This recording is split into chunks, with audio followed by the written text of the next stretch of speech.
l'Éternel une chose que je désire ardemment. Je voudrais habiter toute ma vie dans la maison de l'Éternel pour contempler la magnificence de l'Éternel et pour admirer son temple. La grâce, la miséricorde et la paix vous sont données de la part de Dieu notre Père, de la part de Jésus-Christ, le Fils du Père, notre Sauveur, de la part du Saint-Esprit, notre Consolateur et notre Guide. Amen. Invoquons le Seigneur notre Dieu.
Adorons le Seigneur. Ô Seigneur, ouvre nos lèvres.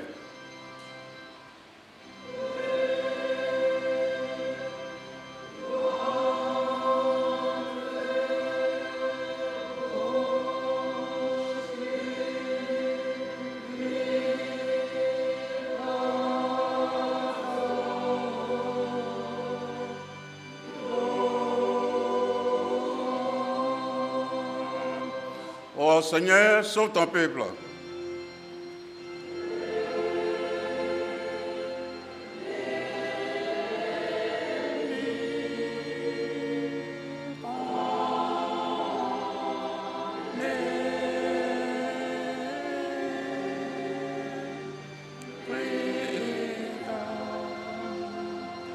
Donne-nous la paix en notre temps, ô Seigneur.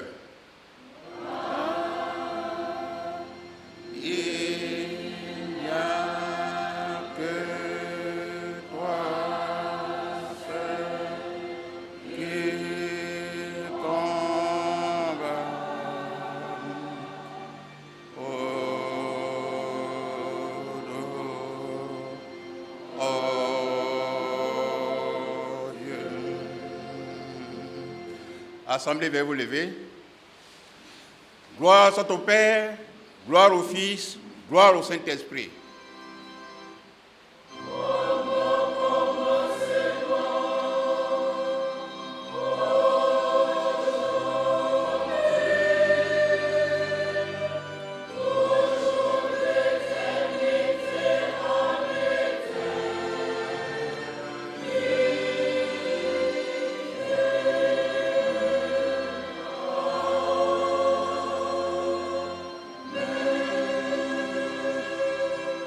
Peuple de Dieu, louez le Seigneur.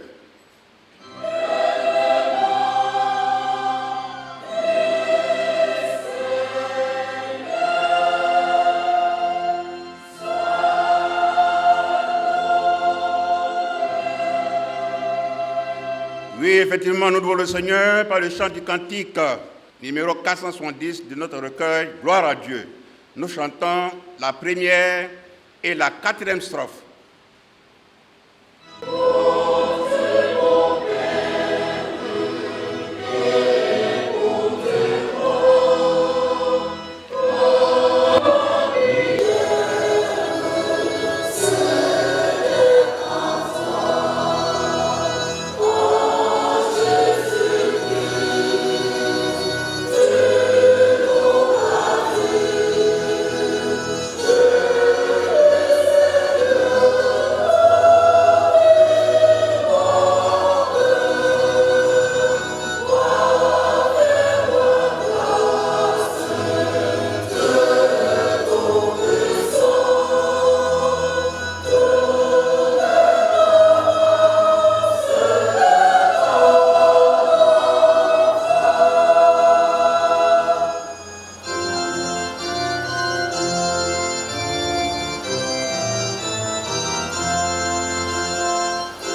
Dieu pour nous ce matin.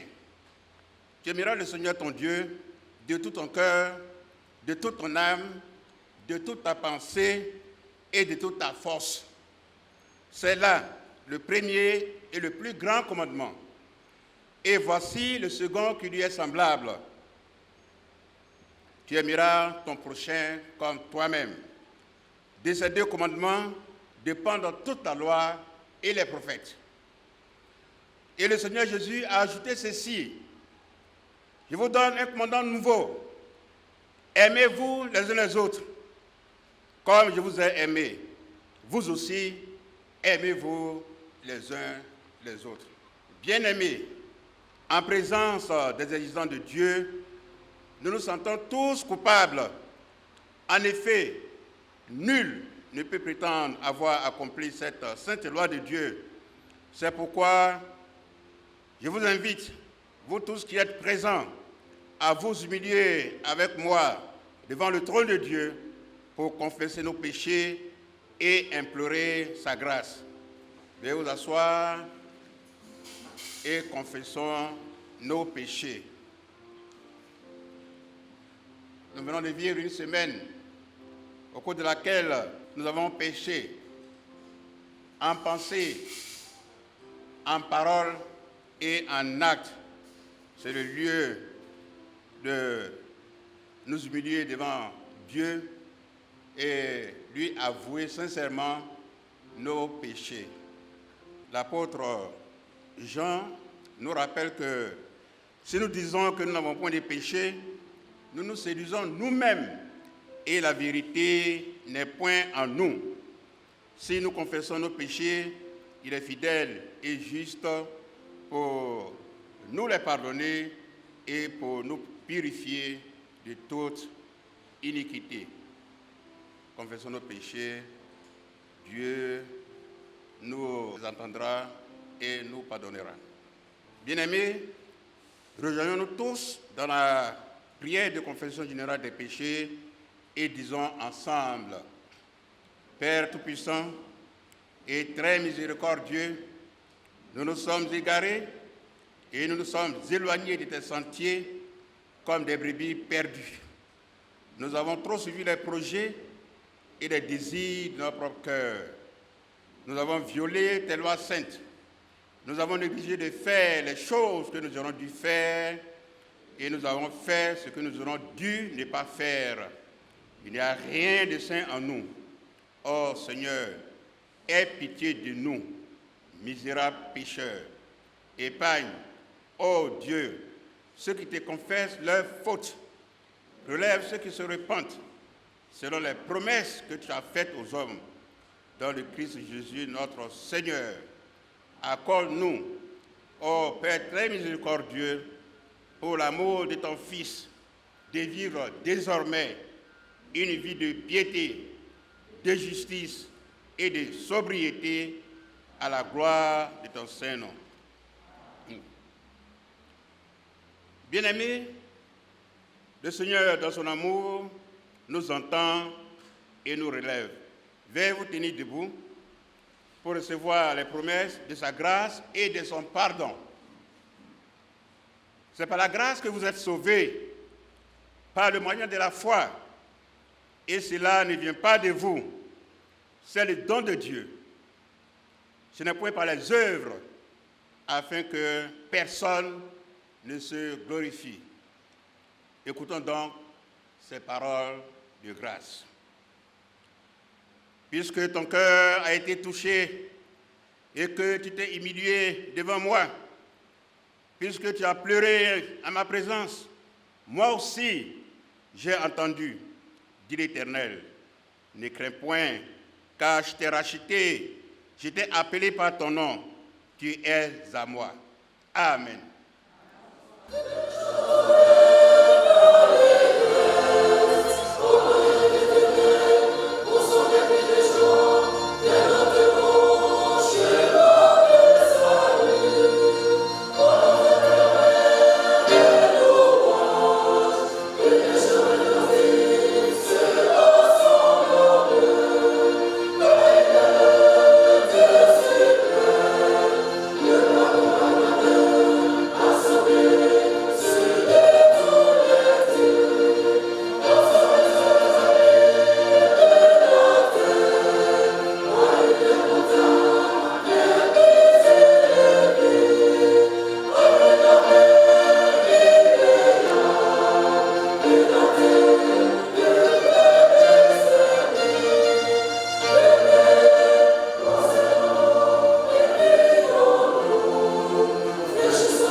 Seigneur.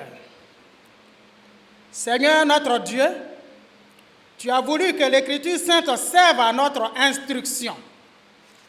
Accorde-nous la grâce d'entendre ta parole, de la recevoir et de l'observer, de telle sorte que nous puissions saisir et tenir ferme l'espérance que tu nous as donnée pour la vie éternelle en Jésus-Christ, ton Fils, notre Seigneur.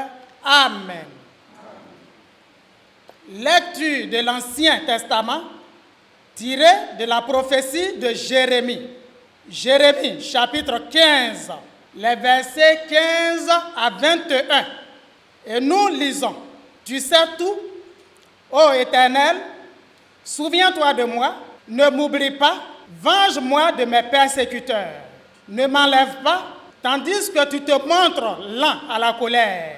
Sache que je supporte l'opprobre à cause de toi. J'ai recueilli tes paroles et je les ai dévorées. Tes paroles ont fait la joie et l'allégresse de mon cœur, car ton nom est invoqué sur moi, Éternel, Dieu des armées.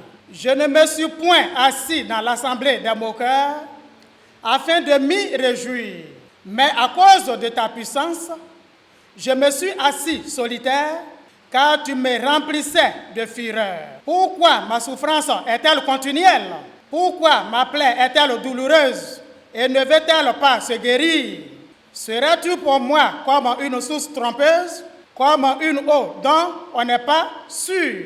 C'est pourquoi, ainsi parle l'Éternel, tu te rattaches à moi, je te répondrai, et tu te tiendras devant moi. Si tu sépares ce qui est précieux de ce qui est vil, tu seras comme ma bouche. C'est à eux de revenir à toi, mais ce n'est pas à toi de retourner vers eux. Je te rendrai pour ce peuple comme une forte muraille d'airain. Ils te feront la guerre, mais ils ne te vaincront pas, car je serai avec toi pour te sauver et te délivrer, dit l'Éternel. Je te délivrerai de la main des méchants, je te sauverai de la main des violents. Amen. Lecture du Nouveau Testament tirée du livre des Actes des Apôtres. Actes, chapitre 16, les versets 11 à 15. Et nous lisons. Étant partis de Troas, nous fîmes voile directement vers la Samothrace et le lendemain, nous débarquâmes à Néapolis. De là, nous allâmes à Philippe, qui est la première ville d'industrie de Macédoine et une colonie. Nous passâmes quelques jours dans cette ville. Le jour du sabbat, nous nous rendîmes hors de la porte vers une rivière où nous pensions que se trouvait un lieu de prière. Nous nous assîmes et nous parlâmes aux femmes qui étaient réunies. L'une d'elles, nommée Lydie, marchande de pourpre de la ville de Thyatire, était une femme craignant Dieu et elle écoutait. Le Seigneur lui ouvrit le cœur pour qu'elle fût attentive à ce que disait Paul. Lorsqu'elle eut été baptisée avec sa famille, elle nous fit cette demande. Si vous me jugez fidèle au Seigneur, entrez dans ma maison et demeurez-y. Et elle nous pressa par ses instances. Amen.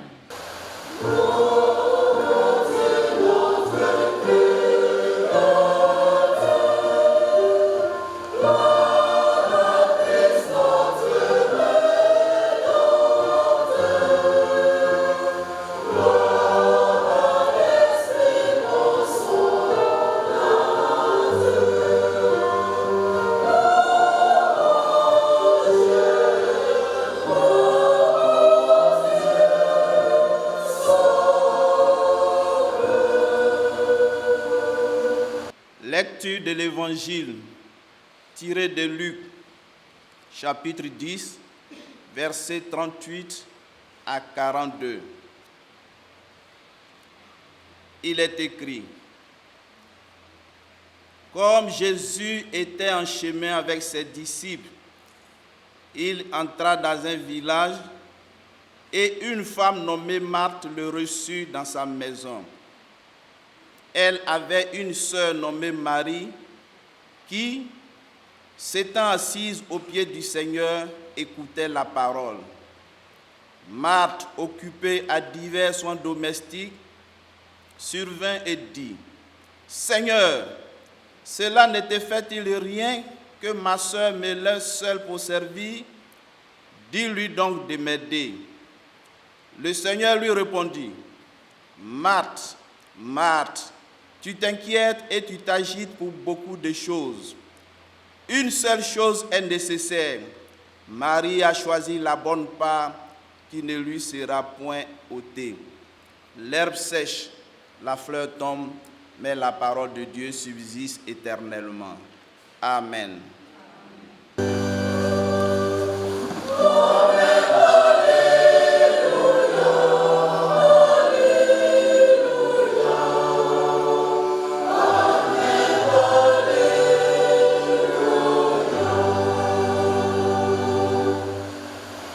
À présent, nous allons tous chanter au numéro 212 de notre recueil Gloire à Dieu.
Dieu.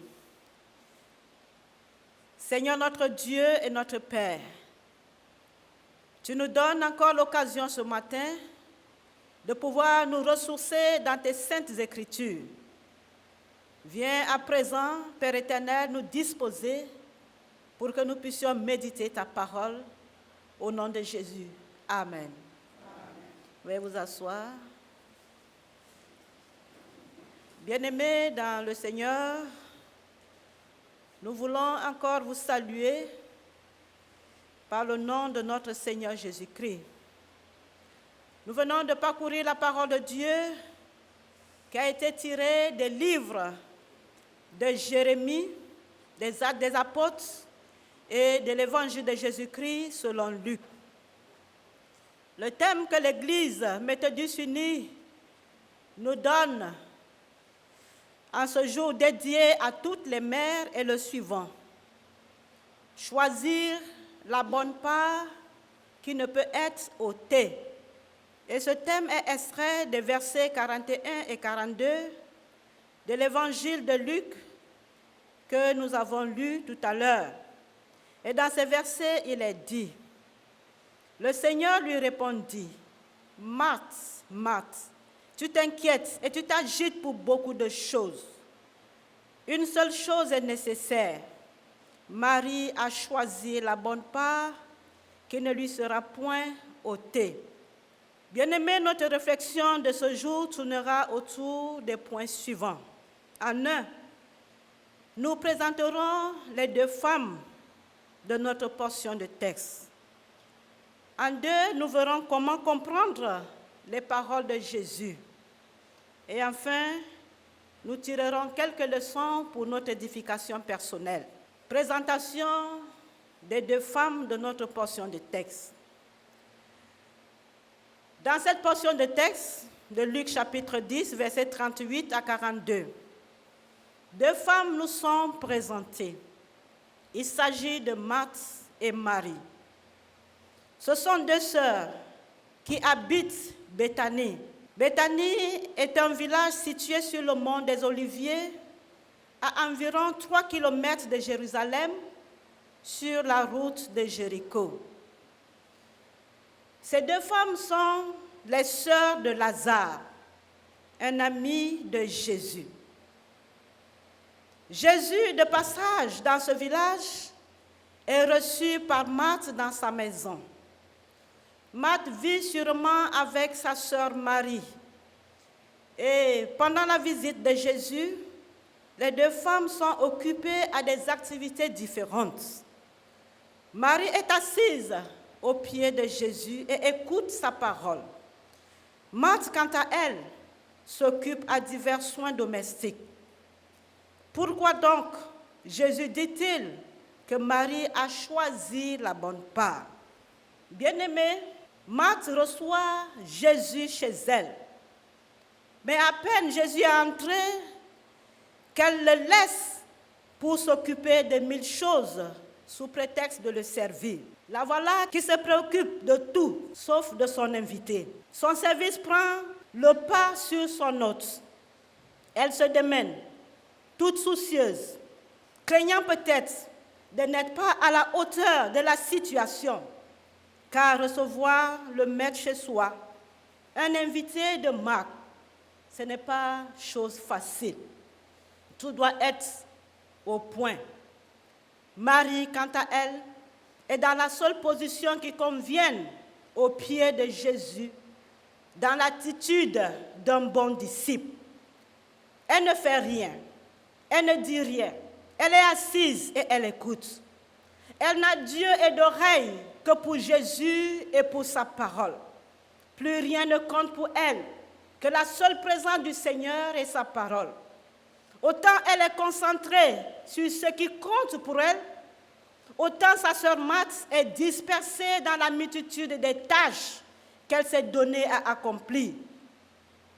Chacune de nous, en tant que femme, peut s'imaginer Marthe en action dans la maison, entre le salon et la cuisine, comme toutes les femmes savent bien le faire, occupée à tout faire. Il fallait vraiment qu'elle s'occupe de tout, même de sa sœur et de Jésus, au point de venir lui couper la parole pendant qu'il enseigne pour lui adresser des reproches. Marthe ne supporte pas que quelque chose échappe à son contrôle.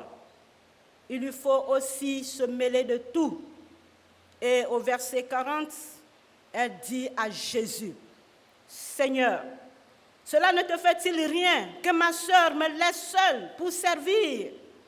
Dis-lui donc de m'aider. » En d'autres termes, elle disait à Jésus, « Seigneur, est-ce que tu trouves normal que moi je me décarcasse dans le travail et que ma sœur ne vienne pas m'aider? » Jésus ne répond pas aux attentes de Marthe et lui dit plutôt ces paroles que nous trouvons au verset 41 et 42, nos versets de méditation. « Marthe, Marthe, tu t'inquiètes et tu t'agites pour beaucoup de choses. Une seule chose est nécessaire. Marie a choisi la bonne part qui ne lui sera point ôtée. » Par ces paroles, Jésus voulait dire que la bonne attitude à avoir envers lui, c'est l'écoute et l'obéissance à sa parole. Pour lui, la fin spirituelle des disciples est plus importante que tous les soins respectueux à son égard. Marie a préféré écouter les paroles de la vie qui ne passeront pas, car tout passe dans ce monde, mais la parole de Dieu subsiste éternellement. Oui, en écoutant Jésus, en désirant être à ses pieds, elle lui témoignait respect, soumission et obéissance. Bien-aimés dans le Seigneur, ici, Jésus ne voulait pas aussi dire que Marthe ne devait pas s'occuper des tâches domestiques, car c'est la maîtresse de maison qui accueille un invité, pas le moindre. Elle doit donc s'acquitter de diverses tâches que cette visite exige. En s'activant dans le service, elle accomplit d'ailleurs une bonne action, la diaconie. Elle témoigne même son amour à Jésus à travers son hospitalité et son service. En fait, Jésus condamne plutôt la manière dont Marthe accomplit son travail. Il lui reproche son agitation et son énervement, le fait qu'elle se fasse tant de soucis, le fait qu'elle s'irrite, qu'elle se plaint de sa sœur. L'apôtre Paul pouvait dire dans Philippiens chapitre 2, verset 14, « Faites toutes choses sans murmure ni discussion. » Oui, bien-aimé, ici Jésus veut aussi montrer que le service pour lui ne doit pas être mal orienté au point qu'on n'ait plus le temps de se mettre à l'écoute de la parole de Dieu. Tout ceci pour dire que Marthe était agitée à faire beaucoup de choses à la fois, absorbée et préoccupée. Marie, quant à elle, a choisi d'écouter Jésus, de s'imbiber de sa parole dans une attitude contemplative, d'adoration et de méditation, avec un cœur ouvert. Cela a été important que de préparer un festin, que de s'activer. C'est ce qui réjouit le cœur de Jésus. Frères et sœurs en Jésus-Christ, que pouvons-nous retenir de tout ceci? Aujourd'hui, c'est la fête des mères. Et l'Église méthodiste unie chaque année célèbre les mères. Une mère, c'est toute femme qui a donné naissance à un ou plusieurs enfants. C'est aussi une femme n'ayant pas eu la grâce d'enfanter, mais qui a sous sa responsabilité l'éducation d'un ou de plusieurs enfants. Cela signifie qu'on peut ne pas avoir d'enfant, mais on garde ou on éduque l'enfant d'une autre personne.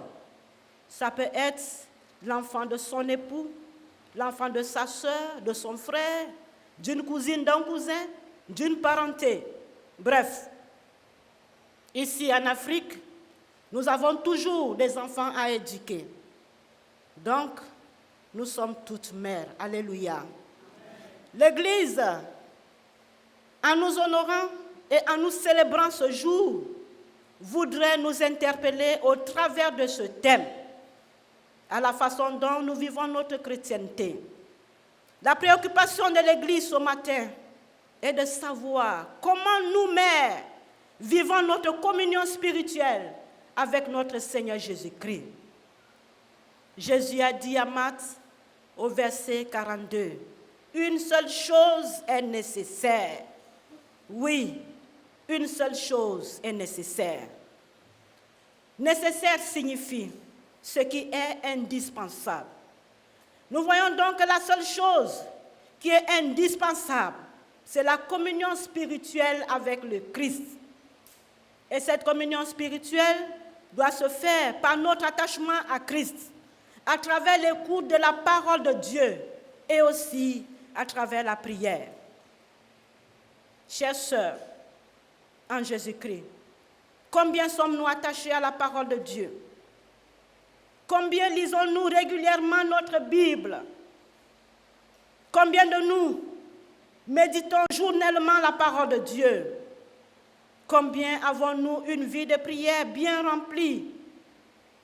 Combien avons-nous une intimité parfaite avec notre Dieu? Combien de nous participons régulièrement aux activités spirituelles de notre église locale? Combien de nous assistons-nous aux enseignements, aux études bibliques, aux soirées d'édification, aux veillées de prière? Le constat aujourd'hui est que la plupart des femmes méthodistes unies se comportent comme Marthe, au four et au moulin, s'activant ça et là en longueur de journée. Dans leur emploi du temps, aucune rubrique pour la lecture de la parole de Dieu, pour la méditation et la prière. Dès l'aube, elles sont debout et en même temps, elles sont en activité. Parfois, le culte familial est inexistant. Même avec la famille, on ne peut pas prier, on ne peut pas méditer la parole de Dieu. Qu'en sera-t-il de l'éducation spirituelle de nos enfants? Oui, après toute une journée de travail, à la fin de la journée, nous sommes fatigués. Et là aussi, en tant que maîtresse de maison, en tant que mère, il faut satisfaire aux besoins de toute la famille. Quel rendement peut-on avoir au plan spirituel si, en longueur de journée, nous n'avons pas le temps pour prier? Nous n'avons pas le temps pour lire la parole de Dieu et la méditer. Si nous n'avons pas d'intimité avec notre Seigneur, si nous ne pouvons pas réunir notre famille dans le culte familial, dans la méditation de la prière, chère maman, ne permettons pas que nos nombreuses activités, travail, commerce, tâches ménagères, prennent le dessus sur la relation que nous entretenons avec notre Seigneur. Ne permettons pas que cela prime sur la vie spirituelle de notre famille, de nos enfants, car c'est nous, les mamans, les mères, qui devons éduquer nos enfants au plan spirituel. Nous devons leur enseigner à lire la parole de Dieu, à la méditer. Mais si nous en sommes incapables, que deviendront nos enfants dans le futur? Oui, frères et sœurs en Jésus-Christ, chères sœurs, nous constatons aussi souvent que dans nos églises, lorsque nous devons recevoir les ouvriers de Dieu le dimanche, les femmes qui sont désignées pour le service de table restent à la maison pour préparer le repas, pendant que les autres sont à l'église pour le culte. Voyez-vous, bien-aimés, si l'on reste à la cuisine, si les femmes sont occupées à s'activer, à faire la nourriture pour les hommes de Dieu, elles vont se priver de beaucoup de choses. Alléluia. Oui, elles vont se priver de la communion fraternelle avec les autres frères et sœurs en Jésus.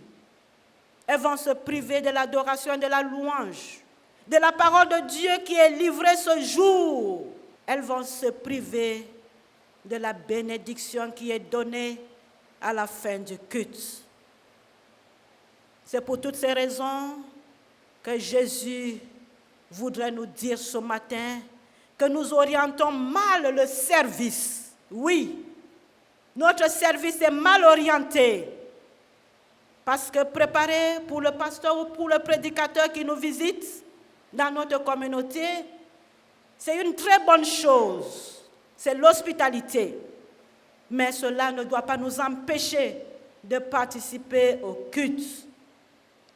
Il suffit juste de savoir nous organiser. Dans la Bible, les femmes ne faisaient aucune œuvre servile le jour du sabbat. Elles apprêtaient tout la veille et le jour suivant, elles avaient tout le temps pour aller adorer tranquillement leur Seigneur. Nous aussi, nous devons faire la même chose. Apprêtons tout la veille et le dimanche matin, venons tranquillement au culte pour adorer notre Dieu.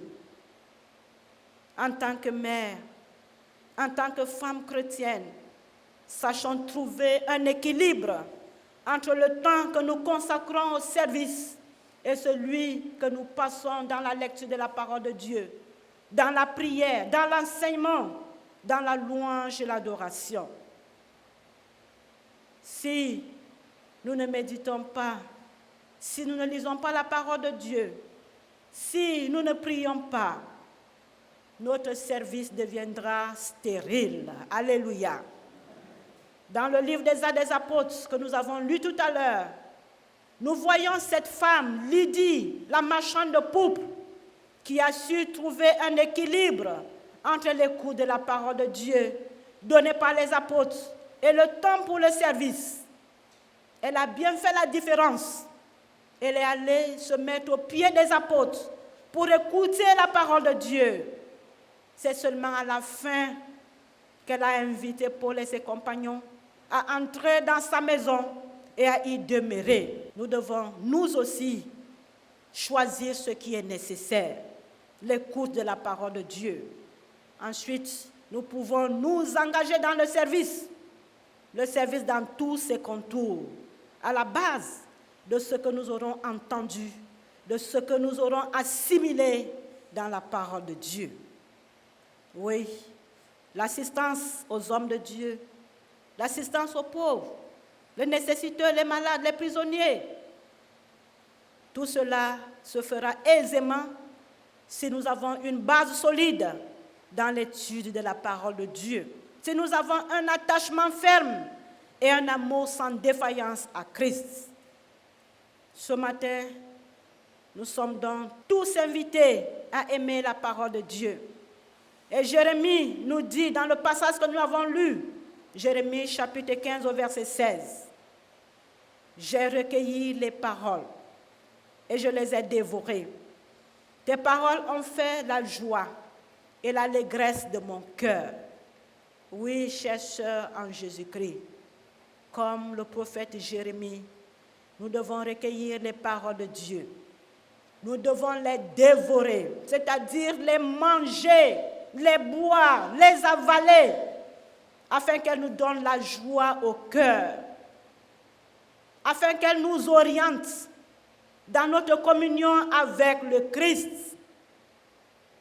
Parce que ces paroles nous abréveront et ne tariront jamais en nous. Pour conclure, frères et sœurs en Jésus-Christ, surtout, chères sœurs, chères mamans, laissons tomber l'activisme.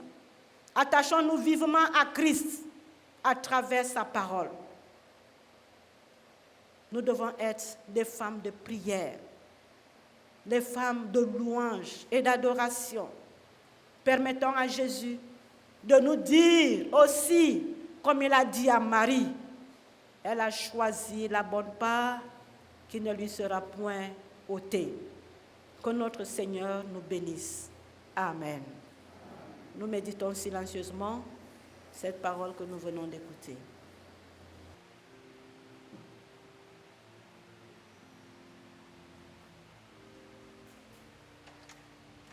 Dans la communion de l'Église universelle, affirmons notre foi par le symbole des apôtres en disant tous ensemble: Je crois en Dieu, le Père Tout-Puissant, Créateur du ciel et de la terre. Je crois en Jésus-Christ, son Fils unique, notre Seigneur, qui a été conçu du Saint-Esprit et qui est né de la Vierge Marie. Il a souffert sous Ponce Pilate. Il a été crucifié. Il est mort. Il a été enseveli. Il est descendu aux enfers. Le troisième jour, il est ressuscité des morts. Il est monté au ciel. Il s'est assis à la droite de Dieu, le Père Tout-Puissant. Là, il viendra pour juger les vivants et les morts. Je crois au Saint-Esprit.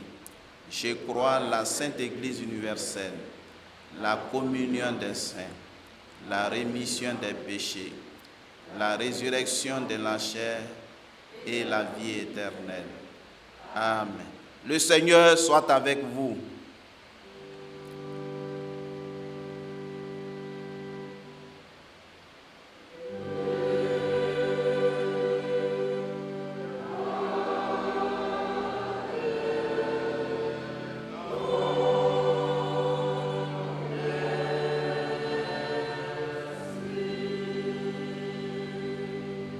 Veuillez vous asseoir et prions Dieu.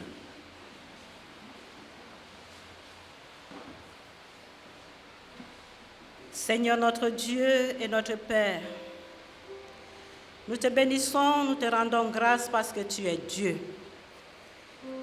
Nous te disons infiniment merci pour cette occasion que tu nous as donnée en ce jour glorieux où toute l'Église célèbre les femmes, surtout les mères. Dieu de grâce et Dieu de magnificence. Nous t'avons déjà chanté, nous t'avons loué, nous t'avons célébré et nous avons aussi écouté ta parole. Nous l'avons médité. C'est le moment d'intercéder les uns pour les autres. Ce matin, nous voulons te prier pour cette communauté Ebenezer de Beyago. Tu la connais mieux que quiconque. Tu connais, éternel Dieu, tous les fidèles de cette communauté. Nous te demandons, Père éternel, de te souvenir de tous les fidèles de cette Église. Nous prions pour l'œuvre qui s'abat au sein de cette communauté. Seigneur notre Dieu, permets que ton Esprit Saint soit l'œuvre pour conduire toutes les activités. Nous prions pour les responsables, pour que tu leur donnes la force. Tu leur donnes ton esprit, cet esprit de la Pentecôte, afin que, Père éternel Dieu, au travers d'eux, ton œuvre avance dans cette communauté. Seigneur, nous voulons aussi nous souvenir des pauvres, des affligés, des orphelins, des veuves, toutes les personnes qui sont dans la détresse.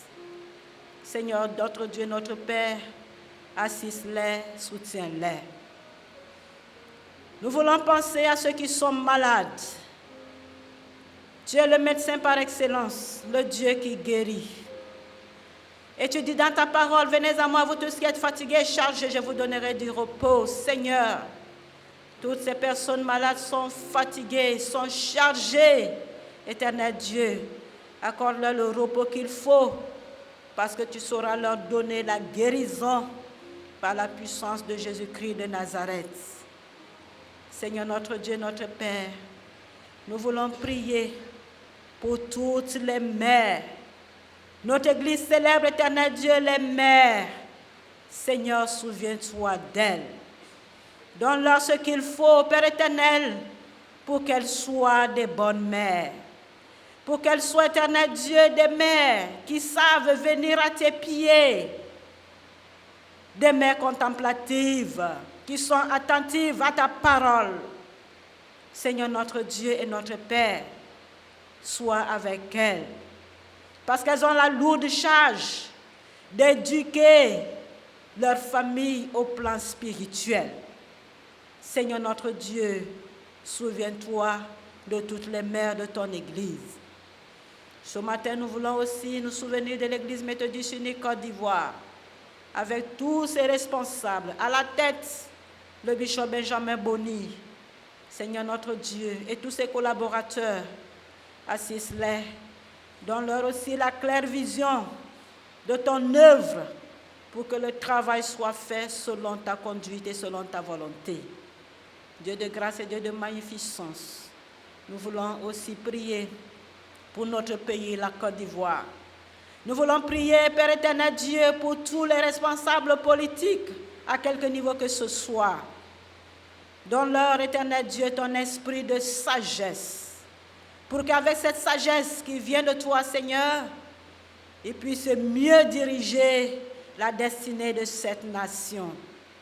Seigneur notre Dieu, merci infiniment pour tout ce que tu as accompli dans la vie de ton Église, dans la vie de tes enfants que nous sommes, et aussi dans la vie de notre nation. Seigneur notre Dieu, nous voulons prier pour la situation qui sévit dans le monde entier. Tu la connais, Seigneur. Cette pandémie, cette maladie qui fait des ravages, Père éternel, tu es le Dieu souverain. C'est toi seul qui peux apporter la solution à ce problème. Nous crions à toi, Père éternel, pour que tu trouves une issue favorable, pour que la maladie disparaisse. Seigneur, nous pensons à tous ceux qui sont affectés à quelque niveau que ce soit par ce fléau, par cette maladie, COVID-19. Seigneur notre Dieu, soutiens-les, guéris les malades, éternel Dieu de ce fléau. Merci, Père éternel, parce que tu es le Dieu vivant, et merci parce que tu exauces notre prière. Nous voulons résumer toutes nos requêtes par la prière par excellence que tu nous as enseignée. Notre Père, qui es aux cieux, que ton nom soit sanctifié, que ton règne vienne, que ta volonté soit faite sur la terre comme au ciel. Donne-nous aujourd'hui notre pain de ce jour. Pardonne-nous nos offenses, comme nous pardonnons aussi à ceux qui nous ont offensés. Et ne nous soumets pas à la tentation, mais délivre-nous du mal. Car c'est à toi qu'appartiennent le règne, la puissance et la gloire au ciel des ciels. Amen. Bien-aimés, c'est le moment des offrandes. Apportons à la maison de l'Éternel. Animation avec la chorale.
consacrons nos offrandes au Seigneur. Seigneur, accepte ces offrandes que nous t'apportons avec joie et fais qu'elles servent à l'avancement de ton règne ici-bas. Amen. Révérende pasteur principal du circuit de Yopougon, Madame la Présidente de l'Union féminine nationale, Monsieur le catéchiste Aoulou Raphaël, honorable chef du village, Mesdames et Messieurs, chers frères et sœurs en Jésus-Christ.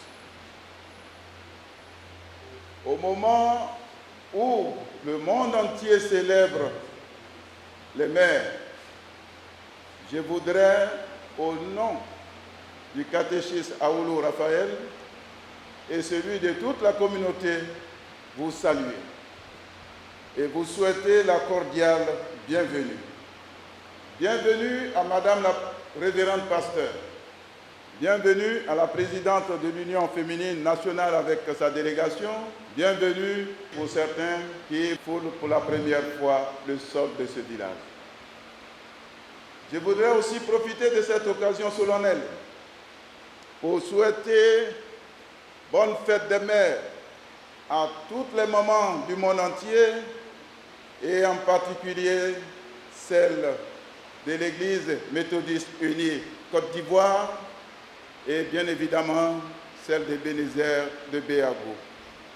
Que Dieu, dans son amour infini, se souvienne de vous et vous comble de beaucoup de joie et de bénédictions au nom de Jésus.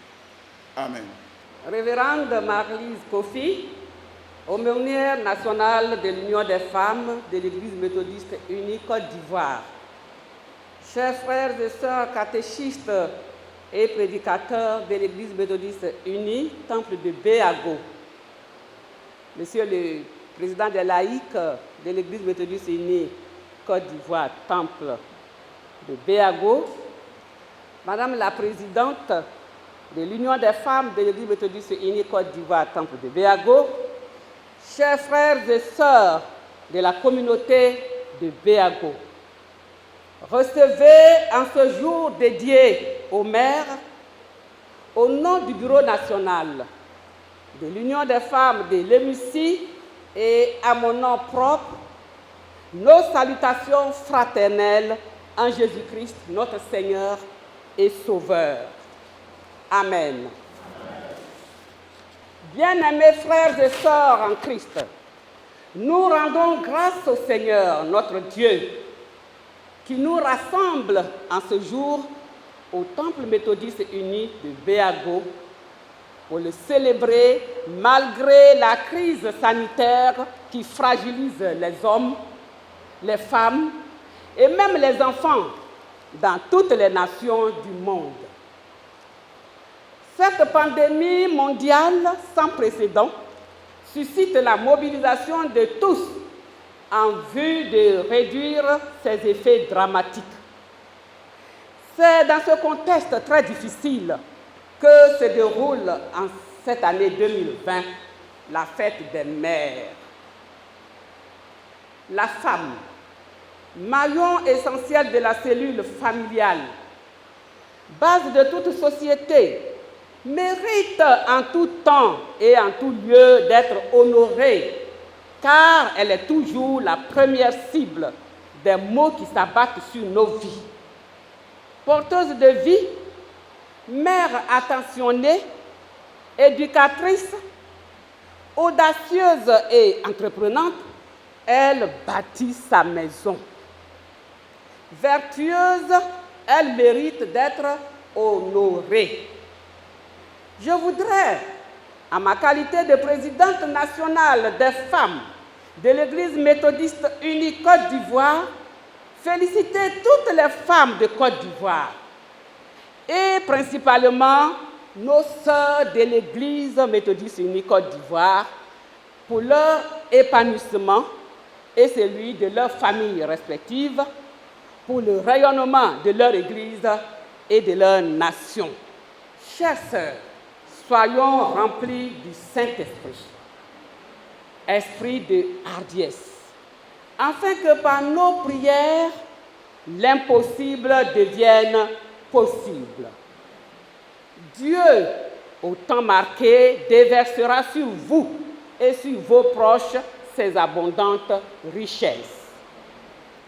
Bonne fête, maman, à vous, femmes de Côte d'Ivoire, de l'Afrique tout entière et du monde entier.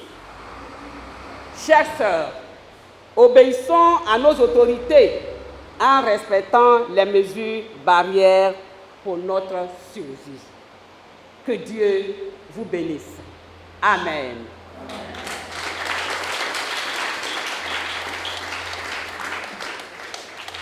Ensemble avec la chorale, nous allons louer le Seigneur avec le numéro 498 de notre recueil Gloire à Dieu.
bénédiction de la part de notre Seigneur.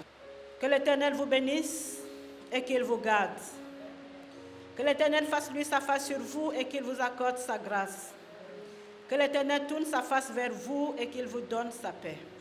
Peuple de Dieu, allez dans la joie que nous confère la puissance du Saint-Esprit. Amen.